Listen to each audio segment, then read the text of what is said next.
Warnings of big pharma coup as Trump considers drug executive for health secretary. Trump has decided to cut out the middleman and let a pharmaceutical executive literally run the health department. Writes Jake Johnson for commondreams.org. And this, he starts it out with a quote from Public Citizen. And Public Citizen wrote, just days after denouncing out-of-control drug prices, President Donald Trump appears set to show he doesn't mean it by naming a former pharmaceutical company executive to run the U.S. Department of Health and Human Services. This is HHS. This is Tom Price's old job.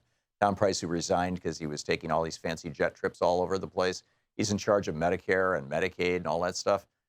Well, they're going to put in his place a guy who's a drug industry executive. In his public statements, this is from Robert Weissman from Public Citizen. He's the president of Public Citizen. He says in his public statements, Alex Azar, that's the guy that Trump is probably going to be appointing. This is the public word here. Alex Azar has made clear that he is opposed to measures to restrain drug company profiteering and limit improper marketing and favors weaker drug safety approval standards. Azar spent a decade as an executive with the pharma giant Eli Lilly, where he directed this company's sales operations. So what is this?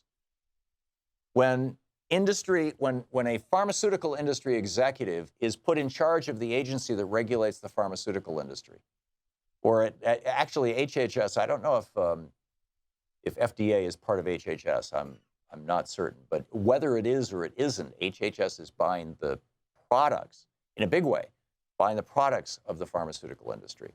And so how is it that this happens? Well, this is called oligarchy. And as Henry Wallace, the vice president of the United States, FDR's last vice president, his third vice president, his last vice president was Harry Truman. He was his second vice president. Truman was his third. And what Henry Wallace wrote for the New York Times on April 9th, 1944, was because the New York Times asked him, are there fascists in America? If so, who are they, and should we be worried? And keep in mind, this was right before the end of World War II. So we were actively fighting fascists in Asia and in Europe. So Henry Wallace writes, the really dangerous American fascists are not those who are hooked up directly or indirectly with the Axis. That's, with the Germans and the Japanese. The FBI has its finger on those. He said the American fascists would prefer not to use violence. His method is to poison the channels of public information. With a fascist, the problem is never how best to present the truth to the public, but how best to use the news to deceive the public into giving the fascist and his group more money or more power. Henry Wallace went on to say, Vice President of the United States, Henry Wallace, went on to say in April 9, 1944 in the New York Times, if we define an American fascist as one who in case of conflict puts money and power ahead of human beings, then there are undoubtedly several million fascists in the United States. There are probably several 100,000 if we narrow the definition to include only those who in their search for money and power are ruthless and deceitful. Shades of a New York real estate developer. There are probably several 100,000, he says, if we narrow it to ruthless and deceitful. He said, they are patriotic in time of war because it's in their interest to be so. But in time of peace, they follow power and the dollar wherever they may lead. I would say that they're still doing that during time of war. He goes on to say, American fascism will not really be dangerous until there is a purposeful coalition among the cartelists, however you say that word, the deliberate poisoners of public information.